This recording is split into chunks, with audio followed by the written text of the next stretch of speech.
Hello everyone and welcome to my Milwaukee Bucks MyGM on the Xbox One here on Clyde92 TV. And starting off this episode, I just want to show you guys the standings going around in the league right now. We are currently the 11th best team in the Eastern Conference, so our chances of making the playoffs aren't looking very good. And in the Western Conference, if you guys saw the last episode, we traded away OJ Mayo to the Utah Jazz for a first round pick, and right now the Jazz aren't doing too good. They are currently the worst team in the Western Conference, and since we did trade away OJ Mayo to them, I thought it would be kind of a cool idea to have OJ Mayo play up against his old team, and both teams are going to be wearing their alternate jerseys for this game. And this is actually the first game where Meta World Peace will be playing for the Milwaukee Bucks, so that's another storyline going into this game. And after being traded away from the Milwaukee Bucks, OJ Mayo will be seeking for revenge against his old team. So as we're heading into the gameplay of this episode, I decided to talk about something pretty new. One thing I want to talk about at the beginning of this episode is underrated players in NBA 2k14. So I felt like talking about this topic, and I went online and researched a whole bunch of players that I felt were underrated, and I'm not completely sure if these are still the ratings that they have now, but they were definitely the initial ratings that these players had when NBA 2k14 came out. So the first player I want to talk about is Marc Gasol, and when NBA 2k14 first came out, he was rated as an 82 overall, and I think that is just shocking. I believe he was the defensive player of the year around a year or 2 years ago, and personally I think he's easily a top 5 center in the league in terms of defensive centers, and the argument could be made today that he may be the best defensive center in the entire league right now, especially since Dwight Howard's defensive skills have been lacking ever since he really left the Magic. So the next player I want to talk about is Harrison Barnes, and when the game first came out, he was rated as an 83 overall, and many people will say that he was actually overrated in this game, but I personally think that he was underrated. Many people see him just as like a slam dunk person that was in the All-Star competition, but I do think he's more of a player than that. I think he's one of the most underrated players in the entire league because he's viewed as kind of just a Vince Carter sort of, where he's only good for his flashy dunks. I do think he's more of that. I would have probably bumped up his rating just by 1, but I do feel like he isn't given the exact amount of credit that he deserves. Okay, now the third player I have is Jeremy Lin. He was rated as a 76 when the game first came out, and I'm not saying that 76 was a bad rating for him, but Aaron Brooks was rated as a 77, and that basically just messed up the entire Rockets roster because the game was set up such that players with higher ratings were the ones that would play. So that means Aaron Brooks, who was actually on the bench in real life, was starting in-game, which basically ruined the realism of playing as the Rockets in-game until they finally updated it, and I think they changed that by now. But that is just something that 2K cannot have happen. They should have the real rosters and the real starters at least when the game first comes out. Okay, now the fourth underrated player I found was Joe Johnson, and he was rated as an 82 when the game first came out. If you guys remember what Joe Johnson was like on the Hawks a couple years ago before he came to Brooklyn, he was like the star player on that team. It was him and Josh Smith. I bet at that time they were both around 84s or 85s, and despite both players having the same style of play, Joe Johnson is rated as an 82, and I'm pretty sure Josh Smith is over an 85, which I do not think is very fair considering I do think they're pretty similar skill-wise. I do think that Josh Smith is the better player, but Joe Johnson still deserves some credit. Okay, now the final person I have on my list, and just in case you guys were wondering, this is not in any particular order. These are just 5 random players I found.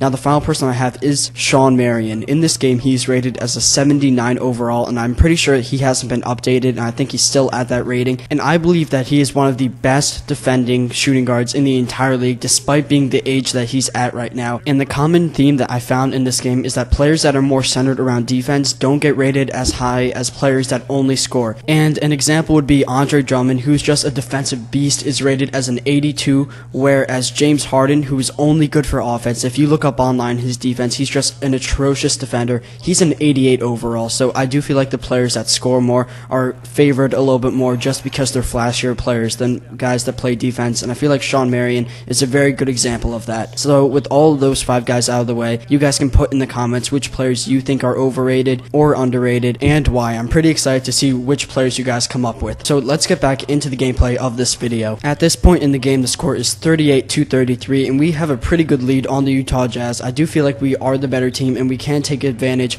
of their basic lack of talent on their team because I do feel like we're better overall skill-wise. So Brandon Jennings right there getting a dunk, and the score is now 44-35. Trey Burke, the rookie, is taking the ball up court. He's looking for a wide open OJ Mayo with an alley-oop right there, getting right back at his old team. Brandon Knight's going to answer back. He's going to drive in, pass it to Larry Sanders for a very easy layup right next to the hoop. The Jazz now have the ball down by 9. They're going to give it to Gordon Hayward, who's going to miss that that three, and the second we get that rebound, you know we're going to go on the break. Keith Bogans is going to take it up. He's going to drive right past the defender, and lazy defense right there. The old man, Keith Bogans, is taking it coast to coast. Burke now has the ball. The lead is up to 11 points, and he's going to find Thomas right in the paint. I've never heard of that player before. He's one of the few players on the Jazz I don't know about. OJ Mayo's giving it to Williams, and he's going to be open right on the wing. His foot will be on the line, so that will be just a 2-point. The Bucks now have a 5-point lead. Mayo's going to kick it out to Evans, who's going to kick it back to Mayo. 4-3, 2-point game, and OJ Mayo single-handedly is leading this Utah Jazz team,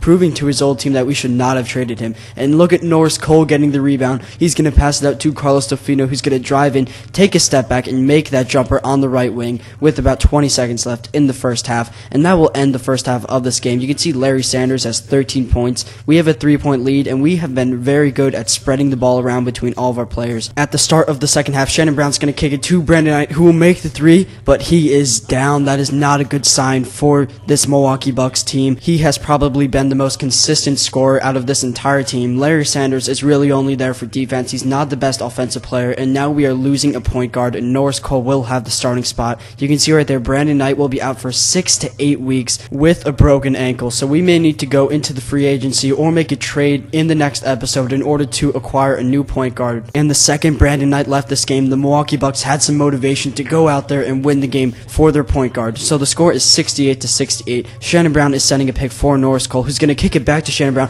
with the dunk in the paint. Shannon Brown really took over this game after having a pretty bad first game with the Milwaukee Bucks. He really bounced back here. Here he is leading the break. He's going to pass it all the way down to Carlos Tofino, who's going to be left wide open on the right wing, and he's going to give us a 2-point lead with that shot. So the score is 78 to 72. Trey Burke has the ball. He's going to dish it out to OJ Mayo again at the 3-point line, and he is having a heat check at this point in the game. Now Norris Cole has the ball up by 3. He's going to dish it down to Larry Sanders, who's going to make that layup near the basket. We now have a 5-point lead with only 2 minutes left in the third quarter. They're going to give it to Enes Kanter in the post. Larry Sanders is playing good defense, and Kanter somehow is able to get that shot to go. It's just a 1-point game at the end of the third quarter, and the Greek Freak is left open for 3. That is a 3-pointer in to end the third quarter of this game. We now enter the fourth quarter, and it's only a 3-point game. It's really anyone's game at this point. Giannis Antetokounmpo drives in with the dunk, gets it right on 2 Jazz players. We now have a 7-point lead starting off this quarter strong. Trey Burke is going to drive in, dish it down to Thomas, who's going to get that dunk to go. It's only a 5-point game. Now it's a 3-point game, and Shannon Brown has the ball. He knows that with Brandon Knight out, he's going to need to be the leading guard of this team, and he's going to start off making a 3 right there, extending our lead with only 6 minutes left. Now Meta World Peace has the ball. He's going to go in the post on Gordon Hayward. He'll pass it out to Shannon Brown, who makes a 3 with D-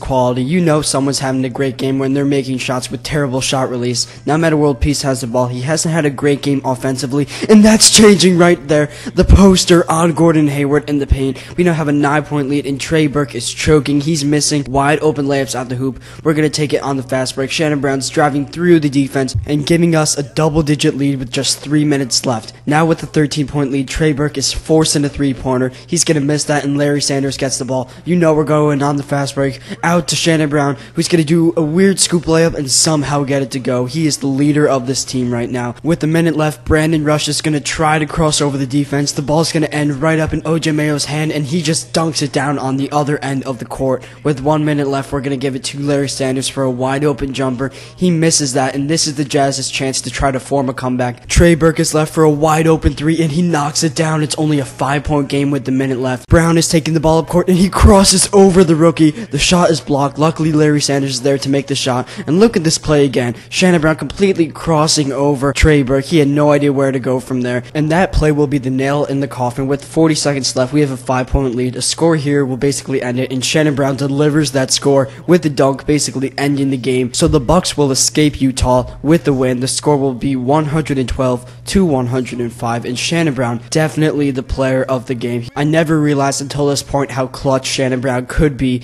at the very end of these games. So the leading scorer for the Utah Jazz was OJ Mayo, so he did kind of get back at his old team. The leading scorer for us was Shannon Brown with 27 points. So after that win, I'm going to simulate all the way to January 31st. The next game in this series will be up against the Memphis Grizzlies, and we did not do very well in the simulation. Our record is now 18-28, and I do not think we have moved in the conference. I still think we are the 11th best team in the conference, and I don't know what we should be doing. Should I try to tank from here, or should I just leave it as it is, because I'm pretty confident we're going to get a top 3 pick from the OJ Mayo trade. And as you guys can see, the Utah Jazz are still the worst team in the Western Conference. So as this video is ending, I have 2 questions for you guys in terms of what we will do in the future from this point in the series. The first one is, should I only play 1 game in this season, or should I play 2? I think it's pretty obvious at this point that we're probably not going to make the playoffs, so these games are mainly just ones to show you guys what our team is like at this point. So these games don't really mean anything. So if you guys want me to play 2 games, that way you can see more of this bad team play, I'm willing to do that, but I'm kind of more for playing 1 game and just getting right to the off season so we can really start the rebuilding process. And the second question I have for you guys is, what point guards do you think we should take in the next episode so that we can get a better guy to replace Brandon Knight? You guys can put both of those in the comments below. I hope you guys had a fun time watching this video. Be sure to have a great day. God bless you guys.